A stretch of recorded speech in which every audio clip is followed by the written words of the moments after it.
Persatuan Dokter Seluruh Indonesia, IDI juga ormas. Tapi Hakim MK waktu itu bilang secara legal standing Anda tetaplah ormas begitu. Jadi memang di Indonesia masalahnya begini Mbak, kita belum ada undang-undang organisasi profesi. Sehingga kadang organisasi profesi itu tercampur dengan ormas mau nggak mau. Nah itulah kita memang ingin menginisiasi itu ya. Bisa nggak di Indonesia tuh ada undang-undang organisasi profesi atau bahkan kata ada isu untuk dijadikan omnibus law seperti itu. Karena rata-rata semua ormas Mbak statusnya, nggak mungkin enggak gitu. Kalau Anda nggak mendaftar ya jangan-jangan nggak bisa punya legal standing kalau ada gugatan di pengadilan. Gitu. Tapi kita ingin mendiskusikan IDI secara keseluruhan. Bagaimana posisi IDI, bagaimana secara kelembagaan IDI seperti apa. Contoh IDI ini kan kita melihat tidak ada badan pengawasnya. Pengawasnya IDI tidak ada. Contoh kalau di KPU, Bawaslu ini ada DKPP kan? Ada DKPP yang kalau ini menjadi penjembatan kalau ada persoalan-persoalan di situ. Nah ini IDI tidak ada dan juga transparansi keuangannya seperti apa. Nah, kita ini pengen tahu seperti itu. Jadi, rakyat akan banyak kecewa terhadap IDI. Padahal sebetulnya IDI itu kan pembina dokter, bukan pembina dokter. IDI adalah pembina dokter. Memeluk kalau dokternya yang salah diajarin.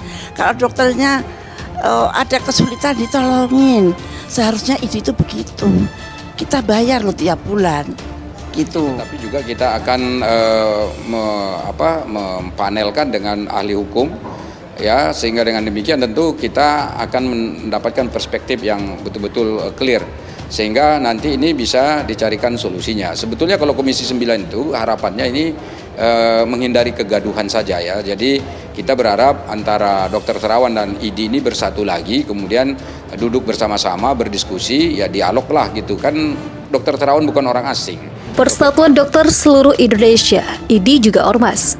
Setelah mendeklarasikan diri sebagai organisasi kedokteran baru, Perkumpulan Dokter Seluruh Indonesia (PDSI) kian menjadi sorotan. Sebab organisasi ini kerap disebut-sebut hendak menjadi organisasi tandingan dari Ikatan Dokter Indonesia atau IDI. Namun Sekretaris Umum PDSI Ervan Gustiawan membantah anggapan demikian. Menurut dia, IDI bukanlah organisasi profesi melainkan organisasi masyarakat biasa. Sama halnya dengan PDSI.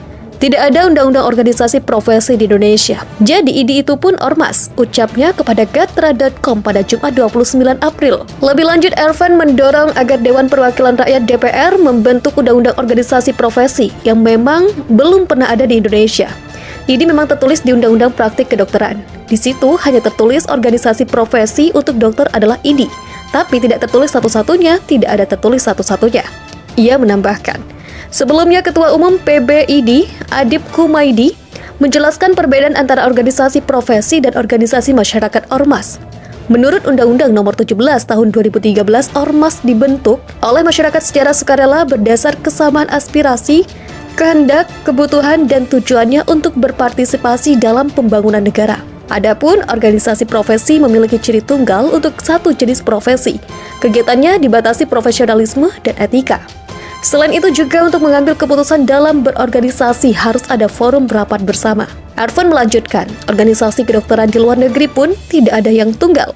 Ia mencontohkan seperti yang terdapat di Inggris dan Amerika. Misalnya, menurut dia, organisasi kedokteran di kedua negara tersebut tidak memiliki kewenangan yang lebih penting dari yang lain.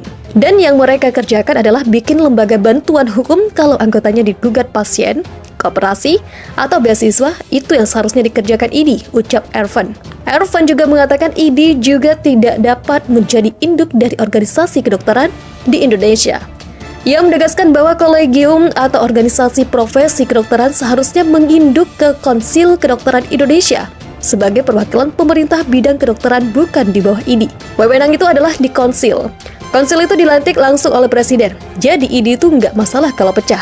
Tidak akan ada standar yang berbeda sebab ada konsil, ujar Ervan. Daeng Vicky selaku mantan Ketua Ikatan Dokter Indonesia memberikan pendapatnya terkait viralnya kasus vaksin Nusantara yang bisa membuat orang lumpuh berjalan kembali. Dengan Vicky menduga bahwa apa yang dialami oleh Vanessa, pasien RSPAD Gatot Subroto yang menerima vaksin Nusantara tersebut hanyalah efek placebo atau efek palsu. Efek placebo adalah sebuah efek palsu yang dirasakan oleh seorang pasien setelah mengonsumsi obat-obatan tanpa zat aktif. Meski tidak ada efektivitas terhadap penyakitnya, namun pasien merasakan dampak berkat obat-obatan itu. untuk menghindari efek placebo, apalagi kalau kebetulannya cuma sekali. Sembuhnya cuma sekali atau 5 kali, itu nggak bisa kemudian diambil ditarik kesimpulan bahwa vaksin itu bisa menyembuhkan. Tutur Daeng kepada CNN Indonesia pada Sabtu 30 April 2022. Dilansir dari CNN Indonesia pada Sabtu 30 April 2022, Daeng Vicky menilai sebuah vaksin tidak bisa memberikan efek menyembuhkan. Vaksin bekerja untuk melakukan pencegahan dan perlindungan dari virus serta bakteri. Ia juga memberikan contoh seperti penggunaan vaksin influenza yang hanya digunakan untuk menangkal virus influenza, bukan untuk menyembuhkan penyakit tersebut. Jadi vaksin itu tujuannya pencegahan, untuk proteksi, dan vaksin itu bukan untuk pengobatan, penyembuhan. Misal sudah terinfeksi terus dikasih vaksin, gak bisa. Tujuan vaksin itu pencegahan, ujarnya. Daeng Vicky juga menegaskan harus ada bukti penelitian bahwa vaksin Nusantara bisa memberikan efek untuk penyakit tertentu. Jika vaksin tersebut terbukti bisa menyembuhkan suatu penyakit, maka nama dari vaksin tersebut akan diubah. Kalau kemudian vaksin itu didalilkan yang lain, maka itu harus ditunjukkan secara evidence dalam penelitiannya bahwa vaksin ini untuk menyembuhkan ini itu. Kalau sudah bisa menyembuhkan, biasanya namanya diubah, bukan vaksin lagi. Kata Daeng dikutip dari CNN Indonesia pada Sabtu 30 April 2022. Di sisi lain, Ketua Satgas COVID-19 PBID, Zubairi Jorban, berujar bahwa sebuah vaksin dianggap berhasil jika telah melalui uji klinis 1, 2, dan 3. Sedangkan vaksin Nusantara terjangkau di uji klinis 1.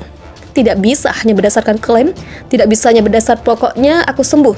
Satu orang mengklaim itu tidak bisa diterapkan untuk orang lain, ungkap Zubairi. Zubairi menjelaskan bahwa vaksin Nusantara mengandung sel dendrit yang sudah dicoba untuk mengobati kanker, namun tidak ada bukti yang dapat menyimpulkan bahwa sel dendrit bisa menyembuhkan suatu penyakit. Jadi kembali lagi, sel dendrit untuk vaksin itu belum ada bukti ilmiah uji klinis 1, 2, 3, apalagi untuk menyembuhkan orang dari kelumpuhan, lanjutnya.